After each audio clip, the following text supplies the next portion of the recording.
That radio chick Cheryl Lee here. Welcome to the Still Rocking It podcast, where we'll have music, news reviews and interviews with some of our favourite Australian musicians and artists. The Hard Ons are an Australian rock band formed in 82 in Punchbowl, New South Wales. They are still working as hard as ever. See what I did there? We were lucky enough to catch up with Peter Black, or Blackie, founding member, guitarist and sometimes reluctant vocalist. Hope you enjoyed the chat with him as much as I did. To catch up on podcasts from other favourite artists, simply go to thatradiochick.com.au. You're with Cheryl Lee, and I'd like to welcome into the Zoom room today from the Hard Ons, Mr. Peter Black, or Blackie. Good afternoon. Thank you for joining us today. Thanks for having me. Always a pleasure. We've got some great news to talk about, some music news and some tour news, but if you don't mind, if we can take a little step back before we go forward. So you're a founding member of the Hard Ons. Just a little bit about you. So you started on guitar, you went to vocals, you're back on guitar? I've always been on guitar. I've never been without the guitar. Yeah, I sang, God, I'm really terrible with times. Yeah, for a good chunk of it. Also sing, obviously when I do solo work and with Nunchuck or Superfly. But singing is definitely not a strong point of mine. And it was only out of necessity than anything else. Yeah. Is music in your DNA, Peter? Are you from a musical family? Not really. I'm from a very religious family. I do know that a lot of my uncles and such used to play piano, accordion stuff at the church. So I guess it's there.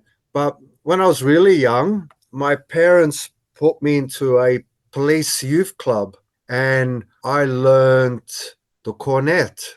So I learned how to read and write music and, partook in solo recitals, in marching. We used to do the Anzac Day March as a brass marching band. Yeah, and then I discovered punk rock and threw all that in the bin. So when did you realise that music was your passion, your destiny? When did you pick up a guitar? I think I was 13 at the time, possibly 12. Look, I've always loved guitar music.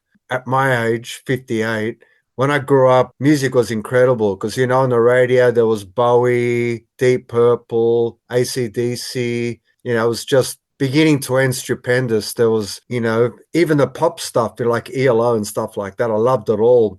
But it wasn't until I saw the Sex Pistols on TV in I think it was the end of 1979, that I decided I'm getting a guitar and I'm going to do my best to emulate Steve Jones. Did you ever have a plan B? Like if this music thing hadn't have panned out? No, but I mean, I'm from Australia. So, people think, the Hard Ons, they're successful. And, maybe we are in some, in a very underground way, but all of us have day jobs. My plan B is I'm a personal trainer as well. I see. I'm a personal trainer and I take a couple of group classes a week at the gym. So, yeah. And for a decade, I drove a taxi as well. So you do what you've got to do so that you can also do your passion. Exactly. You are listening to Still Rocking It, the podcast with Cheryl Lee. We'll have a quick break and listen to some Bowie, I reckon. China Girl from Changes Bowie. And back to speak to Blackie very shortly.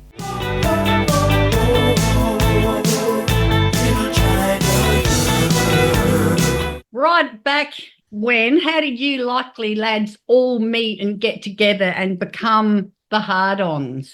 We all went to the same school. So it was just from that, just a bunch of infertile grommets yakking together. And yeah, when I did discover punk rock, I foisted my enthusiasm on everyone around me, and eventually a few people joined in with me in, also getting an instrument and having a bash. Just came from there. It seems to be a fairly common theme talking to bands and band members that they meet in the schoolyard sort of thing.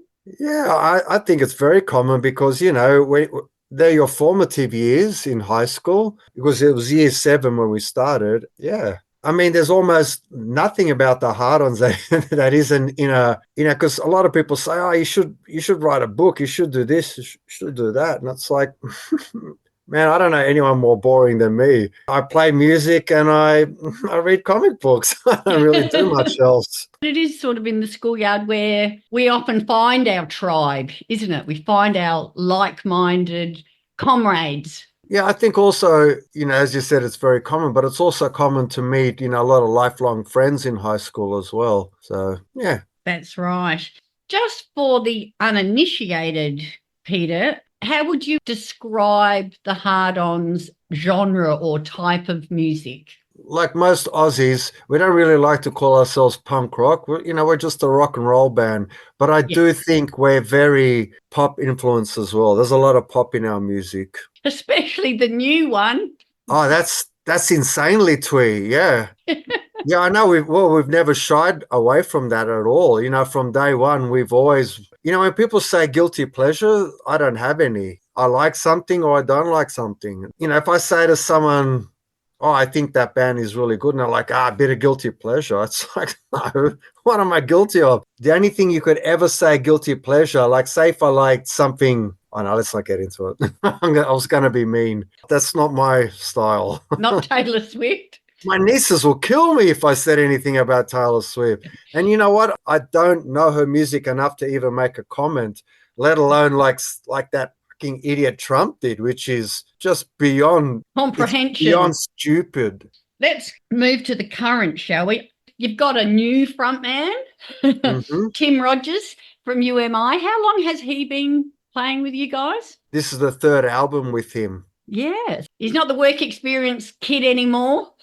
No, and our drummer's been with us, I think, for, God, maybe 6 albums, if not more. I'd have to sit down and look at shit. You said before, let's look back first. I never do. It's just not something that's in my DNA, actually. Yeah, and he always says, I'm the forever new guy, even though he's been with us for over 10 years. Exactly. I've just got back from seeing Tim at Monday. Oh, fantastic. Yeah, always love seeing him perform. Still Rocking It podcast with that radio chick, Cheryl Lee. Before we come back and speak again to Peter Black or Blackie from the Hard Ons, let's have another one from one of those early influences, Deep Purple, Black Knight. Black Knight, Black Knight, upon me, Black Knight. Everybody probably knows this, but me. Where did the name come from? Remember when I said when we were little infantile grommets? It came from back then. And, being from a boys' school as well, so being actually absolutely petrified of women, you just sort of think, God, what's the most punk rock name out there? And, yeah, we had a whole bunch of names like, Psychotic Pineapples, the Plebs, the Dead Rats. And in the end, we just sort of came up with Hard Ons as the most offensive, I guess. Well, it grabs attention, doesn't it? I guess it does. And yeah, it's just a little bit weird that 40 years later, it's like, what's your band called? The Hard Ons. Did you ever think of changing it or no way? Almost from day one, it was too late.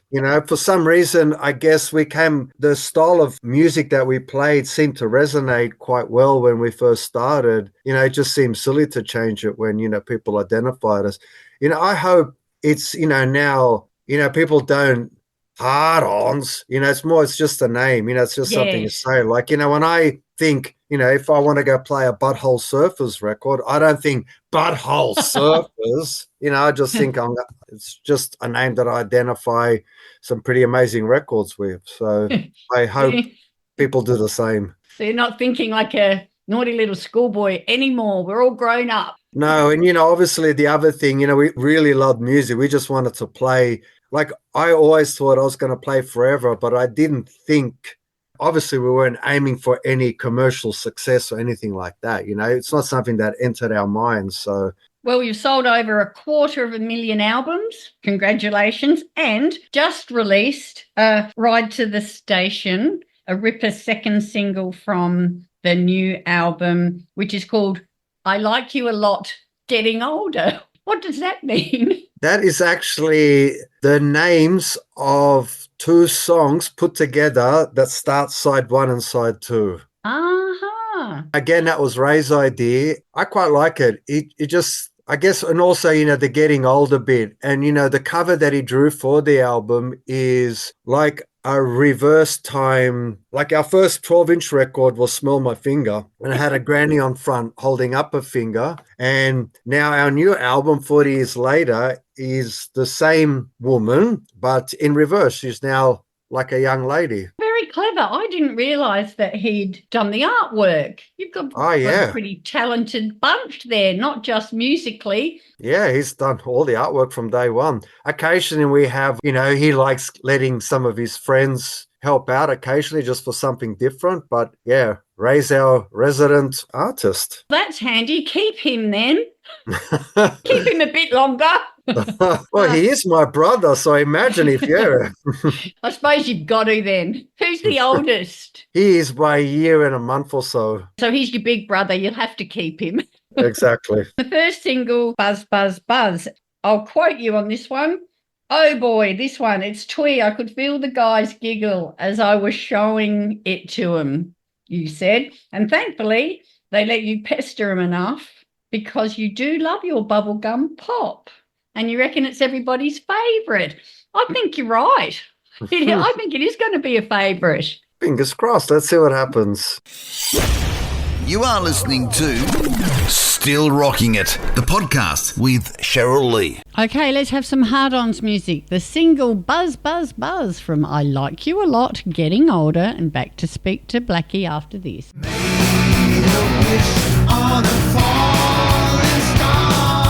You write a lot of the songs. Where do you get the inspiration for a song from?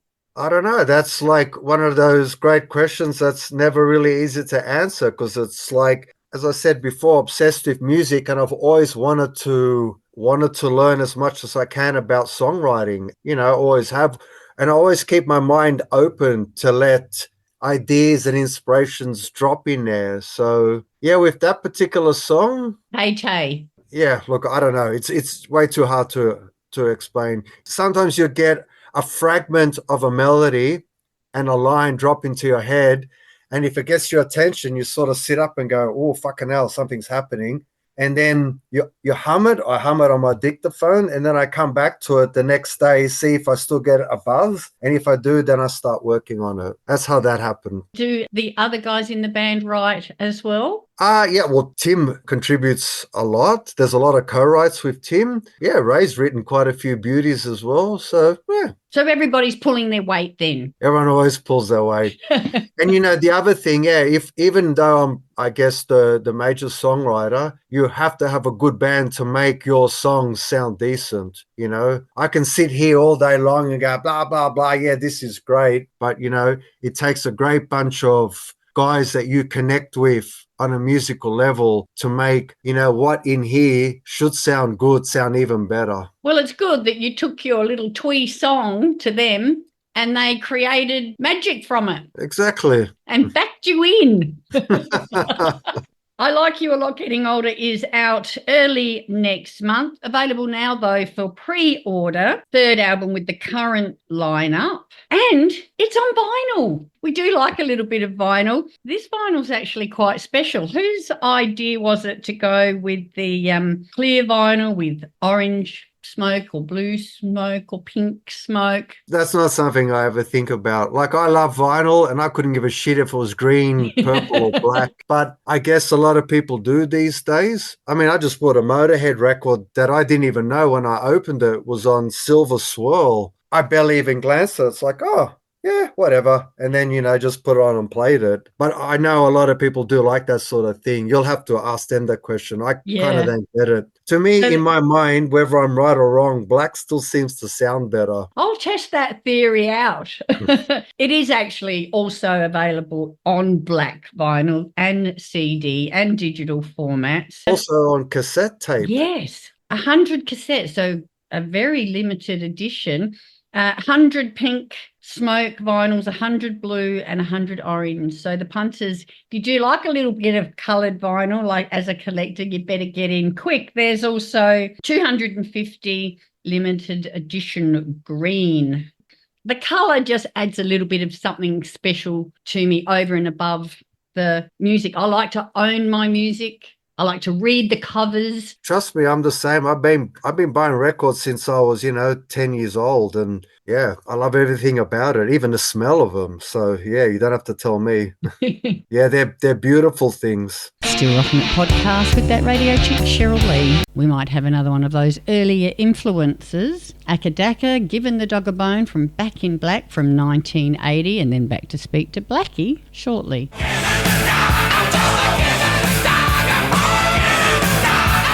You are announcing a 40th anniversary Australian tour on top of the album, and also a 40th anniversary European tour. So you boys are going to be pretty busy. Yeah, totally. That's why it's so hectic this week, because I leave Wednesday week, and yeah, I want to catch up with family and put the house in order. Obviously with my job, give my clients workouts to do while I'm away, and yeah, make sure everything's up and ready.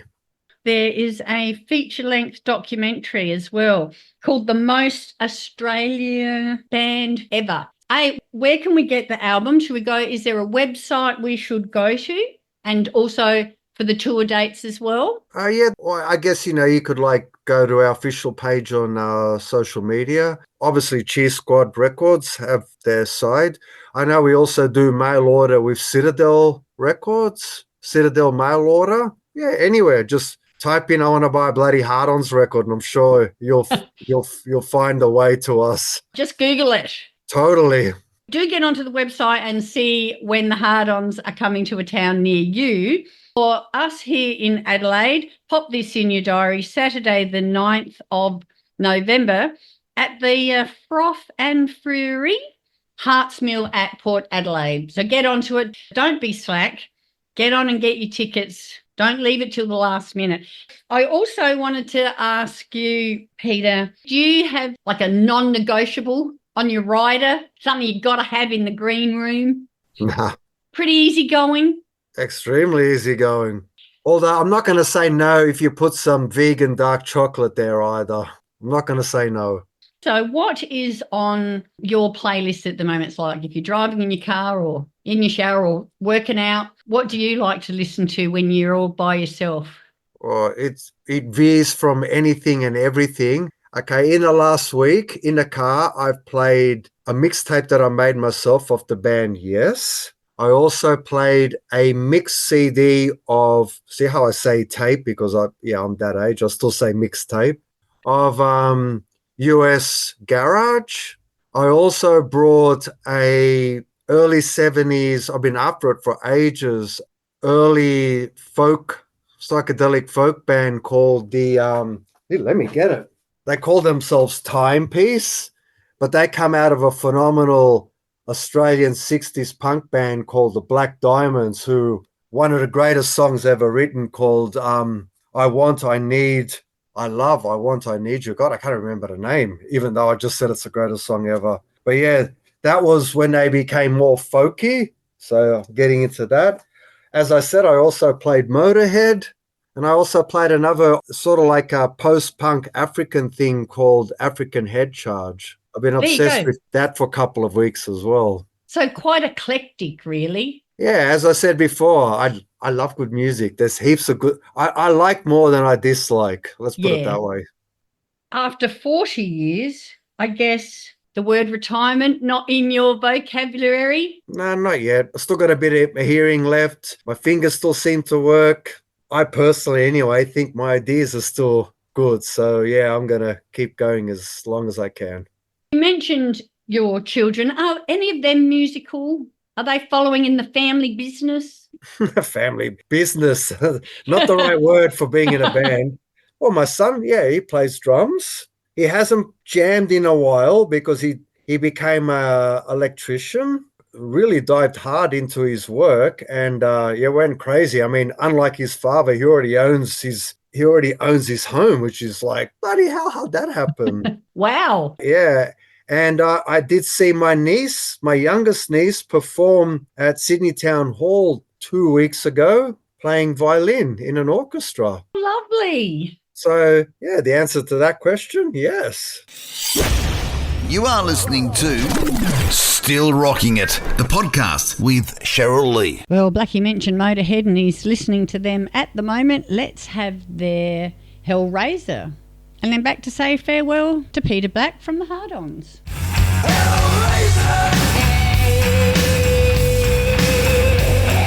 As I said, the full-length feature documentary, The Most Australia Band Ever. How did that all come about? When's that coming out? The first screening is going to be, God, I'm going to be jet lagged because the day I land from Europe, I get a little bit of sleep and then I got to go to the Q&A. But it's going to be October the 16th, I think will be its first airing. That just came about by the gentleman, Jonathan Sequeira, approached us and said, I'd like to make a documentary on you. He's not the first guy that's asked. We've had a few and it's never eventuated. So normally I roll my eyes and go, yeah, whatever, and go on about my business. But Jonathan did make the incredible documentary on Radio Birdman. So I thought, man, this might actually happen. So, yeah, we said yes. And and I'll see it when everyone else sees it as well. I haven't seen it yet. So it's his baby and, yeah, be quite interesting. Well, I've heard that it contains quite a lot of sort of historical footage. So it should be great following the growth and the journey of the band from then to now. Well, yeah, let's see. I'll see when you see. Well, I think that's pretty brave, actually. So you've just given him carte blanche. You haven't insisted on any, artistic control. No, you know what? One thing about our band is we demand, and we can at our level, 100% artistic control. And I know how important it is because whenever you compromise, you come up with shit. It's just inevitable. It just happens. If your music or if your art, I should say, isn't pure, it's not going to be good. So then why would I impose on Jonathan, who's made, documentaries before, I want to be like this. I want to be like that. Don't film me on that side. Don't, it would Get just... my good side. Yeah, that just wouldn't, I can't see how that would work. So, if he wanted to do it and we said yes, then that's the way it goes. Well, that's awesome. You obviously, trust him and trust his process. So I'm sure it's going to be great. Let's get the popcorn. As I said before, I think I'm really boring. So how the hell can he fill up a whole doco? Good luck, mate. I look forward to seeing that as well. We wish you all the best on the release of the new album. All the best for not just the Australian tour, but the European tour. And we'll see you here in Adelaide. I'll see you down the front. Awesome. No worries. You come up and say hello. Thanks for spending some time with us today, Peter. Really appreciate it. Likewise. Thank you. Lovely to meet you. Ta-da. See ya. Still Rocking It podcast with that radio chick, Cheryl Lee. Gonna leave you now with the other single from I Like You A Lot, Getting Older, Ride to the Station. Love you there and back you stay. Love you there and back you stay. You're with Cheryl Lee, that radio chick. Thank you so much for joining me on the Still Rocking It podcast. Hope to catch you again next time. Get out when you can, support Aussie music, and I'll see you down the front.